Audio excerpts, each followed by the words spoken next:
Hey everyone, it's Jade from FoodShare. I'm here today to share a quick recipe with you all. It's one of my favorites and it's been a really great go-to for me over the past couple of weeks with not being able to go to the grocery store too much. We're going to be making spiced chickpea stew. Well, a version of it anyway. I'm really excited to make this recipe with you all today for a couple different reasons. The first being that I'm going to get to showcase a couple different items from FoodShare's Good Food Box, like these really delicious leafy collard greens that I've got, as well as some tasty aromatics like these onions and shallot. What's also great about this recipe is that the rest of the ingredients that it calls for are typically ones that folks might already have in their kitchen, so it doesn't require an extra shopping trip. Some of these are chickpeas, we've got some vegetable broth here, and then some coconut milk.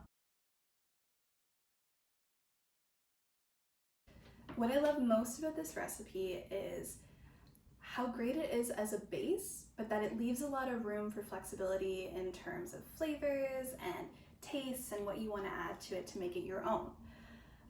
Everyone's pantries look really different, right? And the tastes and the flavors and the things that we like to eat, they really reflect so many different parts of our identities, our cultures, our backgrounds, the way we grew up, our families, all of these different things come out in the things that we cook. So today I'm going to be adding some Jamaican curry powder to mine, which has got some really great tastes of cumin, turmeric, allspice, coriander, all those really warm, tasty flavors. And I'm also going to be throwing in a couple Scotch bonnet peppers just to kind of kick it up a notch. Growing up in a Jamaican Chinese family, having these in the freezer is something that was a practice that was passed down to me. So I tend to throw these into kind of everything I'm cooking, especially if it's a soup or a stew. That being said, what a perfect stew tastes like to me is definitely going to be different than what your perfect stew tastes like.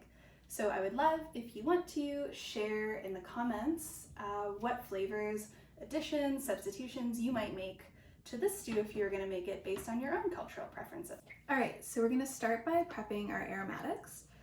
With the onion and the shallot, I've already peeled them and now I'm going to dice them into small pieces. I'm also going to slice up a little bit of ginger. This is about 1.5 inches of ginger, and I'm going to slice it into really nice thin slices that will get really crispy when I fry them up. And same with the garlic. And this is just because I really love the taste of ginger and garlic. If you prefer, you could just grate or dice your ginger and garlic, which is what I'm going to do with the other couple pieces of it, but I do like to have that extra flavor in mine.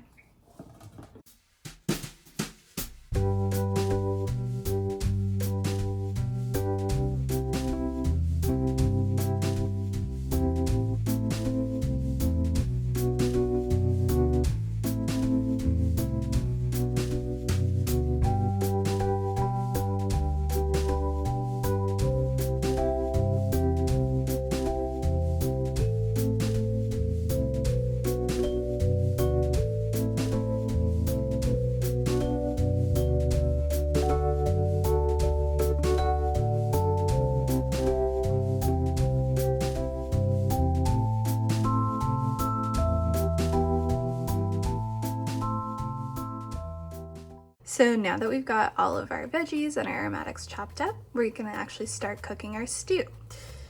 We can start by just turning the burner up to about a medium-high heat, and we're gonna add some oil to the pot. I'm using olive oil.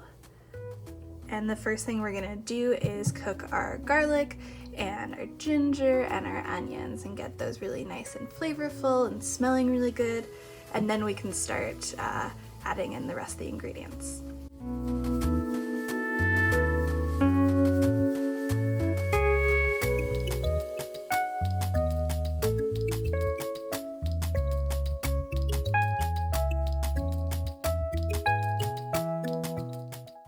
I'm a really big onion fan, so I've added quite a lot.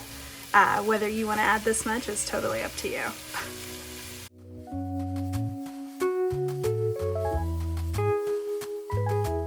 So I'm just gonna put the lid on partially here to get the onions and all that other good stuff to soften up a bit, and then I'll come back to it in a couple minutes. Alrighty, so our onions and ginger and garlic are looking really great. Getting a bit of color in there and they're nice and soft. So now we're gonna go ahead and add the chickpeas. So I've used 2 cans of chickpeas and I've drained them and rinsed them already. I've reserved about a cup of chickpeas on the side that we're actually not gonna use directly in the stew. So as you can see, they're right here, and I'm gonna keep these on the side. So we're gonna add our chickpeas in and mix them up. And then we're gonna start spicing it. So we're gonna add a bunch of turmeric in here, some curry powder, and some red pepper flakes. And how much you add of each of these is totally up to you. It depends on your own taste. Now we're just gonna stir that all up and make sure all of our chickpeas and our onions are nicely coated with those spices. One of the great things about this recipe is the way that it highlights a couple different kind of budget-saving tips and tricks that you can use when you're cooking with pantry items. It's a veggie, plant-based recipe. So instead of using meat proteins, we're using veggie proteins, these chickpeas. When we're cooking with chickpeas, it's a lot cheaper to buy 2 cans of chickpeas than it is a couple chicken legs or ground beef. Another great thing about canned goods is that when you're at the store doing your grocery shopping, there's a lot of different options and a lot of different price ranges. And a no-name brand of canned chickpeas is going to be just as good as one of the fancy premium brands that are on the top shelf that are labeled organic or locally grown. A no-name can of chickpeas is going to be just as good. And it's going to taste just as delicious.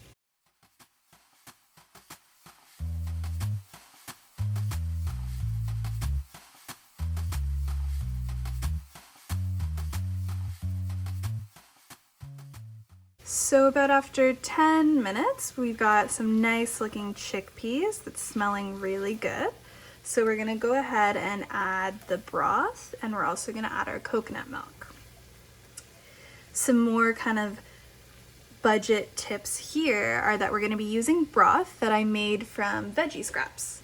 So every time I cook, I save my onion skins, my garlic, my celery, herbs that are left over. And when I'm ready, I throw them all into a big pot with some water and let them cook up. I usually add a bouillon cube in there just to kind of up the flavor, but it's a really great way to reuse your scraps and not have to go out and buy a box of vegetable broth. And we're gonna kind of deglaze the pan here.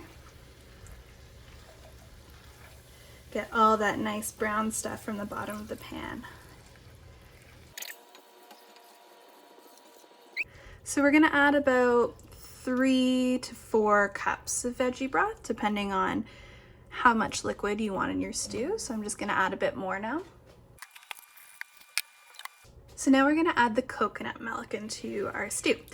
I'm gonna be using 2 cans of coconut milk today, but I prefer a very creamy coconut flavored stew. So some folks might wanna just use 1 can, totally up to you.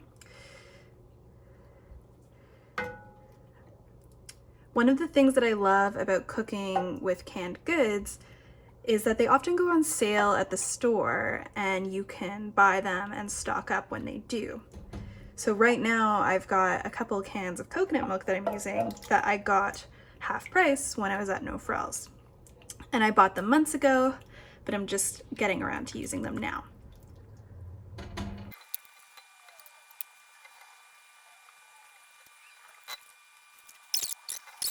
So now that we've got that all combined, we're gonna let this come to a boil to get those flavors really mixing together and blending. And then we're gonna add our Scotch bonnet pepper.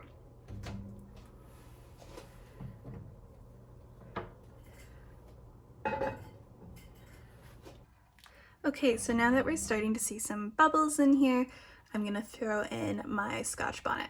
I'm gonna be using an orange one today because I think the red one might be a little bit too hot for what I'm feeling right now. But basically I'm just gonna throw this in whole and we're gonna keep it at a nice simmer to make sure this doesn't burst in the pot. All right. So now I'm just gonna put the lid on partially. I'm gonna lower the heat and I'm gonna let this simmer for about 30 to 35 minutes. In the meantime, what I'm gonna do is prep the add-ins that we're gonna be putting into the stew. So these are the reserved chickpeas that I had taken out of the colander earlier. I've put them on just a dish towel to kind of dry them out. And what I'm gonna do is transfer them to some parchment paper, and I'm gonna bake them totally naked at 400 for about 15 minutes to start. Okay, so now our chickpeas are nice and dried out, so I'm gonna dress them. So we're gonna use just a tiny bit of olive oil. We don't wanna use too much just because we don't wanna drown them. We want them to be nice and crunchy and crispy. So I'm gonna use some olive oil and then put on some spices that I like.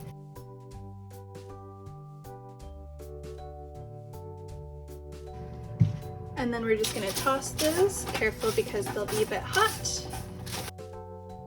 And then we're gonna throw them back into the oven at 400 for about 5 minutes. We'll give them a nice stir and then leave them in for another 5 or 10 minutes. So what I'm gonna do now is I'm just gonna use the back of the spoon to kind of press the chickpeas up against the side of the pot to crush them. And you don't wanna crush all of the chickpeas in the pot, but doing this will release the starches to really thicken up the broth of the stew. As the stew kind of finishes up on the stove there and gets real nice and thick, is just prep the collards that we're gonna throw into the stew for the last 10 minutes of the cooking time. The original recipe calls for you to take the collards or whichever leafy greens you're using in your stew and just rip the leaves up into nice bite-sized pieces. So we're gonna be doing that. But the original recipe also calls to discard the stems of the collards because they are quite tough. Because we've got some extra time today and to avoid some food waste, what we're gonna do is we're gonna chop up the stems and then we're gonna saute them to get them nice and soft and tender before we throw them in with the greens at the very end of the cooking time. So I'm gonna start doing that now.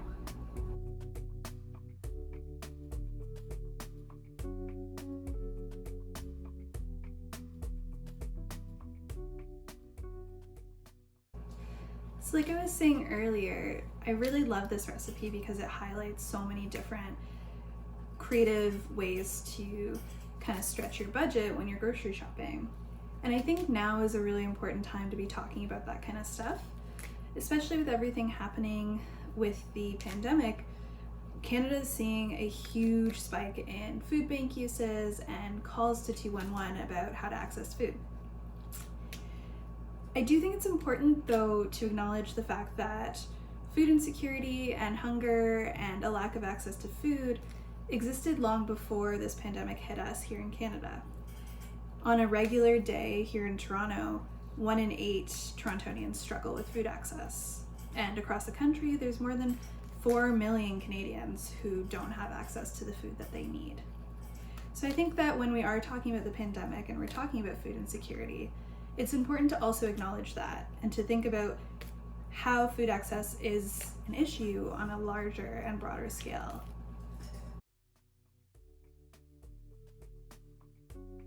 Alrighty, so we've got our collards nice and torn up into little bite-sized pieces. And what I'm gonna do is I'm gonna bring these stems over to the stove and we're gonna saute them real quick.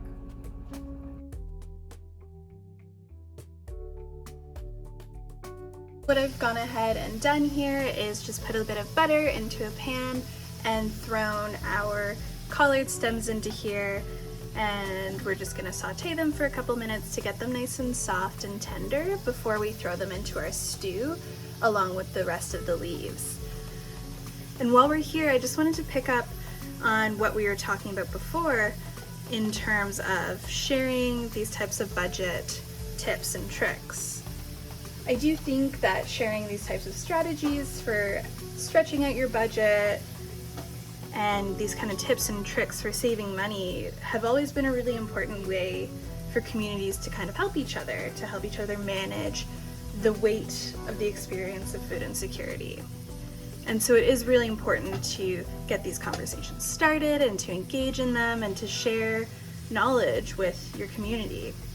But I also think that it's important to think about the fact that when we encourage people to get creative with their budget or encourage them to kind of figure out how to buy groceries for a family of 3 on a minimum wage, it's not a viable solution to the actual problem at hand, right?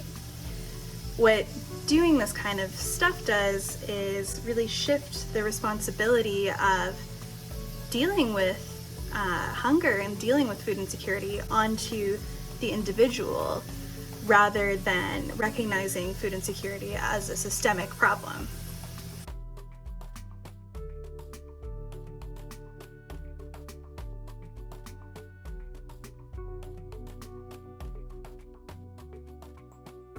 So our stew is looking really great. So I'm gonna go ahead and take this Scotch bonnet pepper out and set it aside. And we're gonna add in our collard greens. So these are the leaves as well as the sauteed stems. Once we add these in, we're gonna let the stew kind of simmer for another 10 minutes or so, and then we will be ready to go. Alrighty, so here is our finished product. So these are the beautiful, crunchy, crispy chickpeas that we did in the oven earlier. And we're gonna use those as a garnish on top of our stew. So I've gone ahead and plated it here, as you can see. Look at that delicious stew. And we've got those crunchy chickpeas on top, as well as a bit of plain yogurt that was about to go bad in my fridge, and some cilantro. And there you have it. A great recipe for a quick spiced chickpea stew that's like a big warm hug from the inside out during these very strange times of social distancing. I hope that you found this video and recipe helpful and got some quick tips and tricks on cooking with pantry items on a budget. And I also hope that you come away from watching this with some new thoughts and ideas and questions about food insecurity and hunger and food justice here in Canada, so that we can keep having this very meaningful and important conversation together. Okay, thank you. Bye.